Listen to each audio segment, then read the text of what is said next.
되었습니다. 보건연구원에서 성인 2,000명을 대상으로 한국인의 행복과 행복 요인이라는 그런 포럼을 발표한 것을 이렇게 요약을 했는데요. 그 포럼에서 우리 사회에서는 위기의 상황을 맞이하면 웬만하면 회복할 수 없다라고 판단하는 사람이 무려 55.9%다라고 보고를 했습니다. 예를 들어서 첫 직장일 인류로 들어가지 않으면 못하면 평생 꼬인다 라고 생각하는 사람들이 한 35.7%가 될 정도로 첫 직장이 중요하고 좋은 데 가는 게 중요하다, 그것이 행복이다 라고 생각을 한다는 것입니다. 조금 다른 각도로 또 질문을 했는데 이런 답변이 나왔습니다. 지금 내 삶이 앞으로 가면 갈수록 더 내려갈 가능성이 있다라고 생각하십니까? 라고 물었는데 그 질문에 대한 경중의 차이는 있지만 그렇게 생각한다라고 생각하는 사람이 무려 71.9% 나 되었다는 것입니다. 그래서 결과적인 평가로 이렇게 말합니다. 한국 성인의 20%는 내 앞에 행복이 없다 라고 생각을 한다는 거예요. 근데 많은 퍼센테이지를 누가 차지했냐면 40대 이상 남성들이 그렇게 생각을 한다는 것입니다. 그래서 그들을 이른바 희망 취약계층이다, 그렇게 얘기를 합니다. 우리 희망 취약계층에 계신 우리 남성분들 힘을 내시고 우리 여성분들이, 우리 아내들이 희망이 없다라고 생각하는 취약계층 남편들에게 올 한 해 희망을 불어넣어줄 수 있는 귀한 한 해가 될 수 있기를 원합니다. 오늘 한 여인의 삶을 보는데 이 여인의 삶도, 그가 맞닥뜨린 상황도 사실 희망 취약계층으로 분류될 만한 그런 상황입니다. 오늘 1절 본문을 보면은 한 가정의 절망의 상황을 담아내고 있는데요. 1절 말씀을 다시 한번 읽어보겠습니다. 시작. 선지자의 제자들의 아내 중에 한 여인이 엘리사에게 부르짖어 이르되 당신의 종 나의 남편이 이미 죽었는데 당신의 종이 여호와를 경외한 줄은 당신이 아시는 바니이다.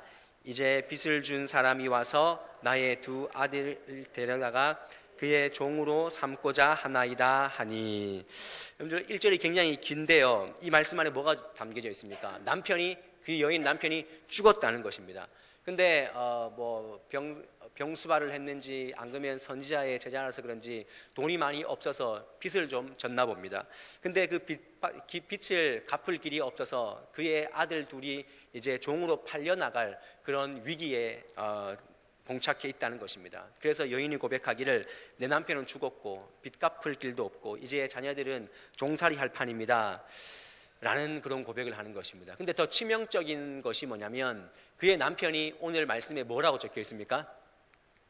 선지자의 제자들이다, 제자라고 이렇게 얘기합니다. 선지자의 제자들의 아내 중에 한 여인이다. 그러니까 엘리사 밑에서 선지학교에서 훈련을 받던 그 사람, 그 남자가 남편이었는데 그가 이미 죽었다라는 것입니다. 여기 1절 말씀에 표현하는 선지자의 제자들, 이 표현은요 엘리사 시대에만 나타나는 독특한 이 표현 방식입니다. 그러니까 선지자들을 양성하는 기간에서 엘리사와 친밀한 관계를 가지고, 왜냐하면 그 당시에는 영적 암흑기였기 때문에 엘리야 시절, 엘리사의 그 사사가 엘리야 아니겠습니까? 그 큰 선지자 엘리야와 엘리사가 살던 그 시대는 영적인 암흑기입니다. 말씀이 혼미한 시대입니다. 그래서 엘리사를 통해서 말씀을 받고 그것을 함께 그 기간에서 함께 제자들이 선지학교에서 그것을 공유하는 그런 방식으로 살았던 사람 중에 한 사람이 죽었다라는 것입니다. 이것이 굉장히 치명적입니다. 왜 그렇습니까?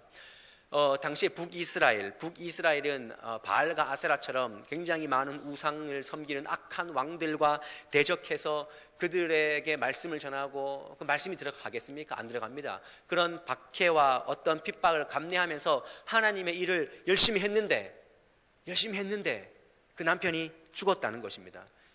이것은 어쩌면 우리의 신앙의 딜레마가 아니겠습니까? 우리는 열심히 봉사하고 열심히 헌신했는데 우리에게 돌아오는 것은 치명적인 어떤 고난과 또한 고통이 아니었습니까? 그것이 우리가 매년마다 겪고 있는 딜레마가 아니겠습니까? 이 가정에 이런 영적 침체와 딜레마가 있었다는 것입니다. 헌신했음에도 불구하고 남편이 죽고 비톡적으로 힘들어지고 이제 아이들이 종으로 나갈 판입니다. 그야말로 영적 침체의 위기입니다. 그러나 오늘 본문은 결론적으로 보면 이 절박한 상황, 절박한 또 영적인 침체의 상황을 하나님께서는 기적으로 바꾸어 주셨다는 것입니다. 채워 주셨다라는 것입니다. 이런 걸 가만히 보면 엘리야 시대, 엘리사 시대는 굉장히 영적으로 어두웠지만 영적으로 어두울 때, 그리고 우리가 힘들 때 그때 하나님의 이적이 많이 있다는 것을 알 수가 있습니다. 우리가 오늘 사무엘 열왕기하 4장 말씀을 시작을 했는데 지금부터 쭉 5개의 엘리사의 기적이 쭉쭉 나타나게 됩니다. 그 첫 이적이 오늘 빈 그릇이 기름으로 채워지는, 여인의 가정이 채워지는 그런 말씀을 만나게 되는데요. 여러분들, 하나님의 사람도 위기가 옵니다. 2019년 시작했는데요, 우리 삶 가운데도 위기가 올 수 있습니다. 그러나 하나님의 사람에게 오는 위기는요, 하나님의 은혜가 머무는 통로요, 또한 하나님의 도구로 쓰임 받을 수 있는 기회가 된다는 사실을 꼭 아시기를 바랍니다. 우리는 이 부분에서 깨어 있어야 합니다. 이 부분에서 깨어 있으면 신앙인은 날마다의 기적의 삶을 살 수가 있습니다. 하나님의 사람은요, 위기가 와도 그것은 하나님의 기적을 경험할 수 있는 기회이고, 또 일상도 하나님이 열어주셨기 때문에 우리 모두에게 기적의 삶이 되는 것입니다. 그래서 우리는 날마다 기적의 삶을 사는 것입니다. 전천후 신앙이 그런 신앙인 것입니다. 여러분들, 매일의 삶이 기적입니까? 기적이십니까? 기적이라고 생각하십니까? 그것을 회복해야 우리가 날마다 하나님의 은혜를 경험할 수가 있습니다. 사망의 깊은 골짜기로 다닐지라도 우리가 정말 밖에 나가면 다 위험 요소가 아니겠습니까? 근데 우리가 하루하루 살아내는 것 보면 하나님의 기적 같은 은혜라는 것입니다. 그리고 우리가 죽어도 주 안에서 있기 때문에 그것을 믿기에 우리가 또 기적의 삶을 살아가는 것입니다. 여기 계신 분들이 어제 죽었다가 다 살아났지 않습니까? 어제 다 죽으셨잖아요. 그죠? 어제 주무셨는데 죽으셨는데 오늘 아침에 부활한 것 아니겠습니까? 그러니까 매일매일 이렇게 자고 깨는 것도 다 주 안에 있습니다. 그래서 찬송가 390장 말씀 그 가사에 보면 주야에 자고 깨는 것, 그 다음 뭐죠? 예수가 거느리시네. 주야에 자고 깨는 것도 주님이 거느리기 때문에 자고 깨는 것이, 죽고 사는 거지 우리 소관이 아니라는 것입니다. 우리는 그냥 사는 것 같지만 주님의 거느리심 안에 있습니다. 그래서 이 믿음이, 이 깨어있음이 회복되면 우리는 날마다 기적의 삶을 사는 것입니다. 그래서 우리 안동 서북의 모든 성도님들의 삶이 올 2019년도에는 기적이 상식이 되는 그런 삶을 살았으면 좋겠습니다. 우리 옆 사람하고 이렇게 인사했으면 좋겠습니다. 기적이 상식입니다. 시작. 우리 믿는 사람들은요, 기적이 상식이에요. 기적이 아니고 기적이 상식. 그거 뭐 당연한 거 아니야? 야, 그 신앙인에게 당연한 거, 그거 기적 상식이야. 이런 믿음이 있어야 한다는 것입니다. 기독교는요, 비움의 종교가 아닙니다. 기독교는 채움의 종교입니다. 하나님으로, 예수님으로, 성령으로 계속해서 채워져 가는 삶이, 그 삶이 진짜 기독교인의 삶이라는 것입니다.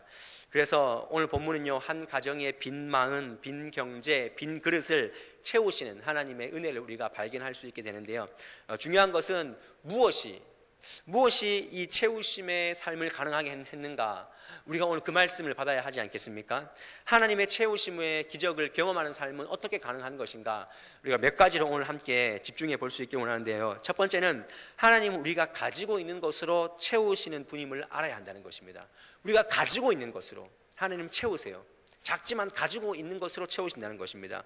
오늘 본문에 남편이 죽고 경제적 위기로 아들들이 팔릴 위기에 있는 여인에게 엘리사가 뭐라고 질문을 했냐면, 우리 4장 2절 말씀을 함께 보도록 하겠습니다. 4장 2절입니다. 시작. 엘리사가 그에게 이르되 내가 너를 위하여 어떻게 하랴? 내 집에 무엇이 있는지 내게 말하라. 그까지요. 내 집에 무엇이 있는지 말하라 그랬습니다. 그랬을 때 그가 이르되 계집종의 집에 뭐가 있다고요? 기름 한 그릇 외에는 아무것도 없나이다. 이 말씀이 굉장히 중요합니다. 하나님의 뜻을 전하는 엘리사가 여인에게 내 집에 무엇이 있느냐? 무엇이 있느냐라고 물었습니다. 마치 하나님께서 모세를 부르시고 묻는 장면과 비슷하지 않습니까? 내 손에 든 것이 무엇이냐? 모세가 뭐라니까? 지팡이입니다. 이렇게 얘기하지 않습니까? 근데 오늘 똑같이 하나님의 뜻을 전하는 그 엘리사가 여인에게 내 집에 있는 것이 무엇이냐라고 했을 때 그 여인의 대답이 뭐라 그러냐면, 기름 한 그릇 외에는 아무것도 없습니다. 여러분들 이 말씀을 한번 곰곰이 생각해 보십시오. 저는 이 말씀을 준비하면서 이 여인의 대답 가운데 담긴 의미가 무엇인가? 기름 한 그릇 외에는 아무것도 없다. 여러분들 이 말이, 여인의 말이 있다는 것을 강조하기 위한 것입니까? 없다는 것을 강조하기 위한 것입니까? 없다는 것을 강조하는, 우리는 먹고 죽을래도 없습니다. 지금 이 말입니다. 쉬운 말로. 기름 한 그릇 외에는 아무것도 없습니다. 기름이 있습니다가 아니라 기름 한 그릇 외에는 아무것도 없다. 이거는 없다는 것을 강조하기 위한 여인의 고백입니다. 그런데 엘리사는요, 그 없는 것 같은 남아있는 적은 기름으로 오늘 채우심을 경험하겠다는 겁니다. 그래서 빈 그릇을 빌리게 하고 그 기름을 빈 그릇에 부을 때마다 채워지는 역사를 만끽하지 않습니까? 오늘 우리에게 주시는 깨달음이 이것입니다. 첫 번째 깨달음은 하나님은 우리의 없는 것에 주목하시는 거예요. 내가 연약하다고 생각하는 거기에 주목하시는 거예요. 근데 우리는 뭘 생각합니까? 있어야 돼. 내가 이게 있었으면 좋겠어. 더 많았으면 좋겠어. 우리는 적은 것은 주목하지 않습니다. 그러나 하나님은 적지만 그 있는 것을 주목하시고 사용하시는 분임을 우리는 믿고 깨달아야 할 줄 믿습니다. 이처럼 하나님께서 일하시는 방식은요, 우리에게 적다고 생각하는 것을 없다고, 적다고 생각하지 않으시고 그것을 통해서 채우시는 분이라는 사실을 믿으시기를 바랍니다. 예수님께서 빈들에서 5,000명 먹이실 때 제자들에게 뭐라고 말합니까? 너희가 먹을 것을 주라, 이렇게 말씀하십니다. 너희가 먹을 걸 줘라. 그랬을 때 예수님께서 묻습니다. 너희에게 무엇이 있느냐? 먹을 것이 뭐가 있느냐라고 했을 때 여기 우리에게 있는 것은 떡 5개와 보리떡 2마리 뿐이다. 이 말씀도 똑같습니다. 오병이어 외에는 아무것도 없다는 것입니다. 5,000명 먹일 수 없다는 것입니다. 근데 하나님은 그것을 없는 것으로 여기지 않고 있는 것으로 여기셔서 축사하시고 채우셨다는 것입니다. 이스라엘 백성들의 시작도 마찬가지입니다. 신명기 7장 7절 말씀 보면은 하나님께서 이스라엘 백성들을 택하신 이유가 뭐라고 적혀 있냐면 이렇게 말씀하고 있습니다. 내가 너희를 택함은 너희가 다른 민족보다 수요가 많기 때문이 아니라 오히려 모든 민족 중에 가장 적기 때문에 택했다는 것입니다. 이스라엘 민족, 너네가 적기 때문에 내가 너희를 택했다라는 것입니다. 우리 머리 안에, 인간은요, 경제적 논리, 효용성의 논리가 우리 안에 가득 차 있습니다. 그러니까 그러지 않습니까? 돈이 뭘 만들어요? 잘 아시네. 돈이 돈을 만드는 거예요. 큰 돈이 큰 돈을 만드는 거예요. 작은 돈으로 큰 돈을 만들 수 없다는 생각이 우리 안에 팽배해 있다는 것입니다. 하지만 그것은 세상의 상식입니다. 세상의 상식은 돈이 돈을 만드는 것이고 하나님의 상식은 적고 없는 것으로도 큰 것으로 채우시는 그 상식이 우리 안에 있어야 한다는 것입니다. 적기 때문에 하나님의 능력과 은혜가 채워질 공간이 크다는 사실을 믿으시길 바랍니다. 적기 때문에, 내가 적기 때문에 하나님의 은혜가 들어올 공간이 더 크다는 거예요. 내가 크다고 생각하면 하나님의 은혜가 들어올 공간이 없는데 내가 작다고 생각하면 하나님의 은혜가 들어올 공간이 더 크다는 것이라는 것입니다. 여러분 그렇게 생각하십니까? 나는 목사님, 나는 걸을 힘 외에는 아무것도 없습니다. 걸을 힘, 하나님 그러나 걸을 힘으로 올 한 해를 굳건히 52주를 완주하게 하실 줄 믿습니다. 나는 주일에 예배 드릴 그 헌신 외에는 내가 드릴 것이 없습니다. 다른 시간이 없습니다. 하지만 하나님께서 그 적은 시간을 통해서 하나님께서 채워주실 줄 믿습니다. 우리 자녀를 보면서 목사님 우리 애는 성격만 좋아요. 성격 외에는 아무것도 없어요. 여러분들 그 성격을 하나님께서 크게 사용하실 줄 믿습니다. 여러분들 우리가 잘 아는 박지성 선수, 축구 선수 중에 지금은 손흥민이 잘 나가지만 박지성 선수는요 정말 키도 작고 정말 아무것도 없었습니다. 원래 대학을 갈 형편이 못 됐어요. 실업팀도 대학팀도 갈 수가 없었어요. 근데 그 감독이 쟤는 성실함만 있다고, 성실함밖에 없다고, 누가 쓰면 좋겠는데, 근데 히딩크가 확 잡지 않습니까? 건강이 부족하고 물질이 부족하고 학식과 믿음이 부족해도 하나님은 내가 부족하다고 생각하는 그것으로 채우시고 그것으로 쓰시는 분인 줄 믿습니다. 그래서 겨자씨만한 믿음이 그렇게 중요한 것입니다. 하나님의 관점으로 우리 자신을 바라보시고 또 우리 가정을 바라보시고 우리 자녀를 바라보심으로 말미암아 올 한 해 하나님의 방식으로 채우시는 그런 능력, 그 기적을 만끽하시는 여러분의 삶이 될 수 있기를 바랍니다. 또 한 가지는요, 하나님은 그릇으로 기름을 채우시는 분이에요. 이 말씀이 뭔가 한번 풀어드리겠습니다. 기름으로 기름을 채울 수 없어요. 기름으로 기름을 채울 수가 없습니다. 그렇지 않습니까? 기름으로 기름을 어떻게 채웁니까? 기름은 그릇이라는 용기에 담겨야 채울 수 있는 것입니다. 오늘 엘리사가 여인에게 요구한 것이 뭐냐면 3절 말씀 보면 이르되 너는 밖에 나가서 모든 이웃에게 그릇을 빌리라 그랬습니다. 근데 그 기름 그릇을 빌리는데 조금 빌리라 그랬습니까? 많이 빌리라 그랬습니까? 될 수 있으면 많이 빌리라 그랬습니다. 다시 말해서 엘리사는 여인에게 기름을 빌리라 라고 얘기하지 않았습니다. 여러분, 기름 빌리면 기름 빌려주겠습니까? 기름 안 빌려줍니다. 기름은 돈이기 때문에 안 빌려줍니다. 그런데 기름 말고 그릇을 빌리라 라고 얘기를 합니다. 당시에 이 기름은요, 음식을 만드는 재료, 그리고 약으로도 쓰였고 또 몸을 씻는 향품으로도 이렇게 쓰였습니다. 학자들은 이 기름을 올리브 기름일 것이다 라고 얘기를 합니다. 그것을 사고 팔면은 좀 돈이 되거든요. 경제적인 이윤을 남길 수 있거든요. 그런데 엘리사는 왜 그릇을 빌리라고 했을까? 기름이 없어서 문제인데 그릇을 빌리라고 말하는 거예요. 이 원리를 잘 생각해 보셔야 합니다. 기름은 아까 전에도 얘기했지만 기름은요, 웬만하면 잘 빌려주지 않습니다. 그렇게 대량으로 어떤 내 경제를 회복할 만큼 빌릴 수가 없습니다. 그리고 기름 내가 만들 수 없습니다. 근데 이 여인이 할 수 있는 것은 기름은 못 빌리고 돈은 빌릴 수 없지만 그릇은 빌릴 수가 있습니다. 그때는 이렇게 옆집 앞집 뭐 그릇 빌리는 것은 그렇게 쉬운 일이 아니었습니다. 마찬가지입니다. 우리는요, 기름을 만들 능력이 없습니다. 그러나 우리는 그릇을 빌릴 그런 준비는 우리가 할 수 있다는 거예요. 우리의 신앙은 어쩌면 기름이 없어서 문제가 아니라 그릇이 없어서 문제일 줄 모르겠습니다. 기름은요, 하나님 소관입니다. 근데 그릇 빌리는 건요, 우리 소관이에요. 성경은 기름을 성령과 연관하여서 많이 기록하고 있습니다. 성령은 하나님으로부터 주어지는 것입니다. 성령은 하나님의 소유로 하나님의 보내심을 받은 것입니다. 그러니까 그 성령을 모시고 그 성령을 담을 수 있는 그릇은 누가 준비합니까? 내가 준비해야 한다는 것입니다. 그래서 우리에게 하나님께서 아무리 성령의 은사를 주시고 성령의 능력을 주신다 해도 우리가 믿음의 그릇, 그 빈 그릇, 그 믿음의 분량, 그를 준비하지 않으면 그 기름을 담을 수가 없다는 것입니다. 예전에 그런 예화를 많이 들어봤지 않습니까? 어떤 어부가 낚시를 하는데 큰 고기는 다 놓고 작은 고기만 계속 담는 거예요. 옆에 있는 어부가 아니 당신은 왜 큰 고기는 다 놔주고 작은 고기만 다 담습니까? 우리 집에 후라이팬은 요만해가지고 여기에 담길 내가 고기만 잡고 있다고. 옆에 보니까 기가 막힌 거예요. 저렇게 큰 고기를 버리고 있다니. 우리가 아무리 기도해도 믿음의 분량이 적으면 하나님의 깊고 풍부한 뜻을 다 담지 못하는 거예요. 그래서 그릇이 중요하다는 것입니다. 하나님은 믿음의 분량대로 주시는 거예요. 믿음의 분량이 큰 사람에게는 큰 대로 주시는 거예요. 그래서 우리가 잘 알고 있는 말씀, 시편 81편 말씀에 뭐라고 적혀 있습니까? 내 입을 크게 열라 내가 채우리라 그랬습니다. 크게 열면 채운다고 말씀하십니다. 이 새해 이 말씀이 여러분들에게 도전이 될 수 있기를 원합니다. 인간은 너무 똑똑해서 현실 감각에 늘 사로잡힐 때가 많이 있습니다. 근데 교회에서도 현실 감각, 현실정 이것을 너무 따지면 하나님의 능력을 제한할 수밖에 없다는 거예요. 가령 예를 들어서 시골에 어떤 장로님이 하나님 올 한 해 우리 교회에 새가족 100명을 보내주시옵소서 기도했다고 생각해 보십시오. 주변의 사람들이 현실 감각 없다고, 지역 실정 모른다고 그렇게 욕할 것 아니겠습니까? 근데 그 믿음의 분량이 잘못된 것입니까? 잘못된 것 아닙니다.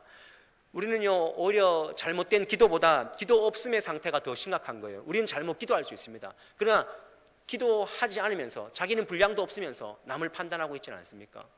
작년에 제가 2018년도 요맘때보다 조금 지난 것 같은데 작년까지 새가족부 담당 장로님이 김사한 장로님이셨어요. 김사한 장로님이 저한테 뭐라고 얘기했냐면, 목회자를 했는데 목사님 올해는 300명 기도하고 있습니다. 300명 줄 걸 믿습니다. 이렇게 얘기하시는 거예요. 제가 그래서 아우 좋죠, 아멘. 제가 말씀드렸는데 작년에 몇 명 왔죠? 105명 왔잖아요. 105명. 여러분들 장로님의 그 말이 어떤 현실 감각이 떨어지는 것입니까? 저는 그렇지 않다고 생각합니다. 결론은 105명이었지만 그 300명의 그릇을 담을 그 믿음의 분량을 준비했기 때문에 305명을 넉넉히 담을 수 있는 거예요. 크면 클수록 넉넉히 담을 수 있는 거예요. 근데 우리는 하나님의 능력에 대해서 우리 스스로가 현실 감각, 현실정, 어떤 이런 분위기, 그것으로 우리가 제한하지 않느냐라는 것입니다. 우리가 왜 수요일마다 우리하고 아무 상관없는 열방을 위해서 또 지구촌을 위해서 기도합니까? 왜 목사님께서 그 32시간이나 걸려서 아프리카 모잠비크에 가가지고 다녀와서 우리가 왜 매월 3만 원씩 이렇게 그들을 돕고 있습니까? 우리 교회가 그들을 품을 수 있는 그릇이 되기 때문에 우리가 기도하고 그들을 후원하는 것입니다. 세계 선교 사람들을 우리가 보내고 기도하는 것입니다. 하나님은 그릇이 준비된 교회, 그릇이 준비된 사역자에게 쓰시는 것입니다. 그런데 그 그릇을 우리가 축소하고 줄이면 줄일수록 하나님의 채우심은 우리는 경험할 수 없는 거예요. 내가 줄이면 들어올 공간이 없는 거예요. 그러나 넓게 열면 하나님이 그 분량을 보시고 그만큼 채워주신다는 것입니다. 준비된 그릇 없이 어떻게 열방을 품겠습니까? 그래서 하나님께서 사도 바울을 눈에 비닐을 덮어 씌우고 그를 회복시킨 다음에 뭐라고 얘기합니까? 그는 내가 택한 그릇이다. 이방과 임금들과 이스라엘 백성에게 보낼 내가 택한 그릇이다고 얘기하지 않습니까? 그릇을 준비시킨 거예요. 고난으로 그릇을 준비시킨 겁니다. 어떤 성도님들은 교회에 오시는 선교사님들을 몰래 돕고 비밀스럽게 돕고 기간을 돕고 목회자를 정말 이렇게 도우시는 그런 분들이 있습니다. 그 사람의 믿음의 분량입니다. 근데 중요한 것은 그 믿음의 그릇의 크기만큼 사역할 수 있도록 하나님 물질도 주시고 건강도 주시는 거예요. 우리는 이 원리를 전혀 생각하지 않습니다. 오늘 말씀에 보시면 이 계속해서 그릇을 갖다 주면 부으면 또 나오고 또 나오고 그릇을 대면 계속 나오는 거예요. 근데 기름이 언제 끊어졌는가라고 했을 때 성경 말씀 6절 말씀 보십시오. 6절 말씀 한번 다 같이 읽어보도록 하겠습니다. 6절입니다. 시작. 그릇에 다 찬지라. 여인이 아들에게 이르되 또 그릇을 내게로 가져오라 하니 아들이 이르되 다른 그릇이 없나이다 하니 기름이 곧 그쳤더라. 기름이 언제 떨어졌습니까, 여러분들? 예? 그릇이 더 이상 부을 그릇이 없습니다 라고 했을 때 똑 떨어진 것입니다. 기름이 있느냐 없느냐, 얼마만큼의 기름이냐, 그것은요 기름이 채워지냐 안 채워지냐를 지금 결정한 거예요. 그릇이 있느냐 없느냐가 그렇게 중요한 것입니다. 큰 그릇이면 만약에 옆에서 엄청 큰 항아리 그릇을 담아 가지고 왔다면 그 그릇이 다 채워졌지 않겠습니까? 하나님은 우리가 아무리 나이 먹어도 그 사명의 그릇, 믿음의 그릇이 준비된 사람은 그 분량까지 쓰시는 것입니다. 예. 그리고 원래도 믿음의 그릇이 준비된 사람은 하나님이 거기까지 사용하시는 거예요. 그러니까 우리가 나는 은퇴했는데, 나는 이제 다 했는데 라고 생각하지 마십시오. 내려놓으면 붓고 채워질 공간이 없어집니다. 내가 자꾸 사명의 그릇을 넓히면 하나님이 그 사명을 보시고 거기까지 사용해 주시는 것입니다. 오늘 다시 한번 말씀을 통해서 올 한 해 내가 믿음의 그릇이 작지 않았는가, 믿음의 그릇이 작지 않았는가, 하나님께 드리는 그 편지 썼지 않습니까? 저는 엄청 큰 그릇 막 적었습니다. 여러분들이 상상하지도 못하는 그런 그릇을 막 적어놨습니다. 하나님과 저와의 관계고 제 믿음의 그릇인 거죠. 하나님이 저는 채워줄 줄 믿습니다. 우리 교회를 채워줄 줄 믿습니다. 여러분들 하나님의 은혜를, 하나님의 역사를 담을 그릇을 준비할 수 있기를 바랍니다. 그러므로 말미암아 모든 성도님들이 올 한 해 채우심의 능력을 다 만끽할 수 있기를 바랍니다. 마지막으로 하나님은요 순종하는 자에게 채우시는 거예요. 어떤 자에게요? 순종하는 자에게 채우신다는 것입니다. 여러분들, 우리 하나님은 한계가 없는 분이신 줄 믿으십니까? 하나님은 한계가 없습니다. 우리는 한계가 있지만 하나님은 한계가 없습니다. 그렇다면 우리가 한계가 없는 하나님을 믿습니다라고 아멘 했다면 이제 여러분들 순종하십시오.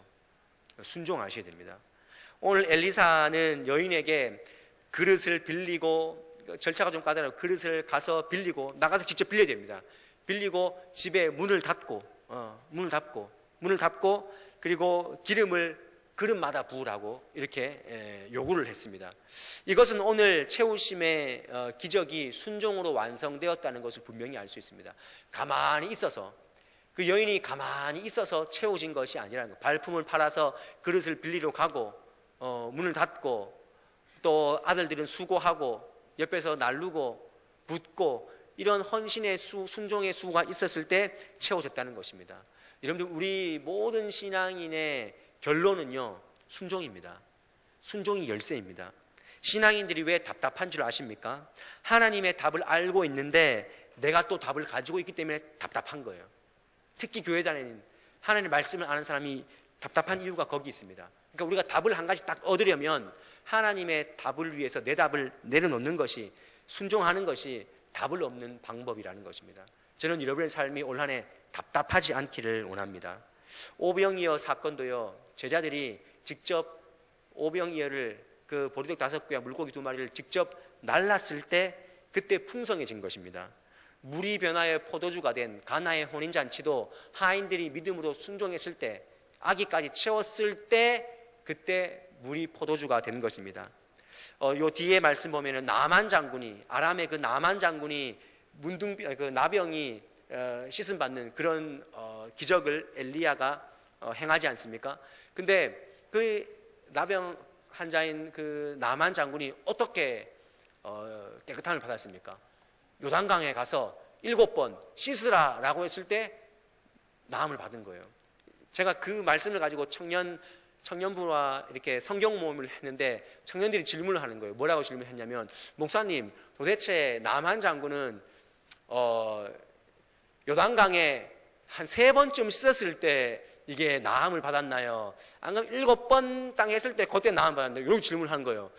제가 그거는 나만 장군 옆에 있어서 잘 모르겠다고 얘기를 했는데 뭐라고 답을 해줬냐면은, 나만 장군이 성질이 났지만 처음에 성질이 났거든요. 왜냐하면 엘리사가 나와서 뭐 만지든지 안수하든지 기도를 해야 되는데 사환을 보내가지고 야, 그 요단강 가서 7번 씻으라 해라 이렇게 했을 때 성이 났어요. 성이 났는데 옆에 이제 종들이 아이 그래도 이까지 왔는데 가서 씻읍시다 이렇게 순종해서 씻어 나왔거든요. 제가 뭐라고 얘기했냐면은, 나만 장군이 순종하기로 마음을 먹을 때부터 병이 낫기 시작했을 것이다. 저는 그렇게 설명해 줄 수밖에 없었습니다. 순종하기로 우리가 마음 먹고 결심했을 때 우리 삶 가운데 기적이 시작되는 것입니다. 여리고성이 무너진 것도 돌았기 때문에, 순종했기 때문에, 요단강이 마른 것도 요단강에 발을 한 발짝 디뎠기 때문에 시작된 것입니다. 성경의 모든 사건은 순종이 재료가 된 것입니다. 순종이 그렇게 중요한 것입니다. 하나님은요 99% 순종하는 100명을 원하지 않습니다. 100% 순종하는 1명을 원하십니다. 너무 빨랐나요? 다시 한번 말씀드리고, 99% 순종하는 100명이 중요한 것이 아니라 100% 순종하는 1명을 하나님께서 찾으신다는 거예요. 특별히 엘리사 시대, 오늘 살아가는 이 시대에 하나님께서 100% 순종하는 그 한 사람을 찾고 계시는 것입니다. 순종은 하나님을 기쁘게 하시는 것입니다. 근데 순종의 혜택은 누가 받는 줄 아십니까? 내가 받습니다. 순종하는 내가 받습니다. 이 원리를 또한 깨달으십시오. 요한복음 3장 16절 말씀에, 하나님이 세상을 이처럼 사랑하사 독생자를 주셨으니 이는 그를 믿는 자마다 멸망치 않고 영생을 얻게 하려 함이라. 여러분들, 이 믿는 자마다 영생을 얻는다 그랬습니다. 믿고 순종하는 자가 받는 혜택이 영생인 것입니다. 이것이 굉장히 중요한 거죠. 창세기 12장 말씀에 아브라함이 본토 친척 아비집을 떠나서 가라 그랬을 때 그 뒤에 말씀에 뭐라 그러냐면, 아브라함이 이의 말씀을 따라 갔고 그랬습니다. 가니까, 가라 그러니까 이의 말씀을 따라 갔고, 그 순종이 있었기 때문에 복의 사람이 된 것입니다. 혜택은 아브라함이 누린 것입니다. 기도해야 하는 것을 아는 사람보다 기도하는 자가 강한 사람입니다. 먼저 하나님의 나라를 구해야 될 줄 아는 것이 중요한 것이 아니라 실제로 그 나라를 위해서 사는 사람이 강한 사람입니다. 용서하고 사랑하고 인내하는 삶을 아는 사람이 강한 사람이 아니라 그렇게 사는 자가, 순종하는 자가 강한 사람인 줄 믿습니다. 말씀을 아는 자가 강한 사람이 아니라 순종하여 행하는 자가 더 복이 있고 강한 사람임을 아시기를 바랍니다. 사울은 알았지만 머리로 머물렀고, 머리에만 머물렀고, 다윗은 알았기 때문에 순종해서 쓰임받은 것입니다. 그래서 순종이 제사보다 낫다. 산상수훈 말씀의 결론도 무슨 말씀입니까? 이 모든 것에 대해 듣고 행하는 자가 지혜로운 자다라고 말씀하고 있습니다. 올 한 해 순종하여 채워지는 은혜를 누리시기를 바랍니다. 오늘 우리는 빈 그릇을 채우신 그 하나님, 그 빈 삶을 채우시는 하나님의 은혜를 우리가 깨달았습니다. 하나님의 속성은 여러 가지입니다. 인도하심, 그리고 보호하심, 여러 가지가 있지만 하나님의 속성 중에 하나는요 채우심입니다. 채우심. 하나님은 채우시는 하나님이십니다. 여호와는 나의 목자시니 내게 부족함이 없으리로다. 하나님 곁에 붙어 있으면 부족함이 없습니다. 그리고 시편 117편 말씀 보면 그가 사모하는 모든 영혼에게 만족을 주시며 줄인 영혼에게 좋은 것으로 채워 주심이로다. 그리고 더 좋은 말씀, 우리 빌립보서 4장 19절 말씀 한번 찾아보겠습니다. 빌립보서, 신약성경 빌립보서 4장 19절 말씀만 한번 딱 읽겠습니다. 신약 322면에 있는 322면 가까이에 있는 빌립보서 4장 19절 말씀, 4장 19절 말씀을 우리 함께 하나님 말씀대로 이루어 주옵소서 하는 마음으로 우리 올 한 해 하나님 이 말씀 내가 받겠습니다 하는 마음으로 빌립보서 4장 19절 말씀을 우리 큰 목소리로 믿음으로 고백합니다. 시작. 나의 하나님이 그리스도 예수 안에서 영광 가운데 그 풍성한 대로 너희 모든 쓸 것을 채우시리라. 하나님이 채우실 줄 믿습니다. 그래서 올 한 해 사시면서 희망 취약 계층으로 머물지 마시고 전락하지 마시고 채우시는 하나님 앞에 눈을 열어서 하나님은 우리가 가진 것으로 그 작은 것으로 채우시는 분이고 하나님은 믿음의 그릇이 준비된 자에게 채우시는 분이고 하나님은 순종을 통해서 우리 삶을 채우시는 분임을 다시 한번 깨달아서 이 채움의 혜택을 다 누리시는 저와 여러분의 삶이 될 수 있기를 주님의 이름으로 간절히 축원합니다. 기도하겠습니다. 사랑의 하나님, 2019년을 은혜로 열어주시니 감사드립니다. 우리가 하나님 안에서 살아가는 것 자체가 기적이요 은혜임을 믿습니다. 그 은혜를 깨달은 삶은 날마다 채워주심을 경험하는 삶인 줄 또한 믿습니다. 오늘 말씀을 통해서 우리 삶을 채우시기를 원하시고 우리 삶에 비워진 것들을 넉넉하게 하시는 하나님을 바라봅니다. 우리 스스로가 작게 여기는 것들이 있다면 그 작은 것이기 때문에 하나님의 능력의 공간이 더 크다는 사실을 알게 하옵소서.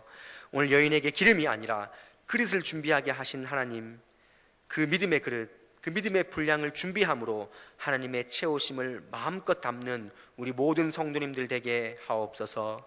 무엇보다 하나님은 순종을 통해서 채우시는 분임을 알아서 올 한 해 순종으로 우리 삶이 채워지는 은혜를 마음껏 누리게 하옵소서.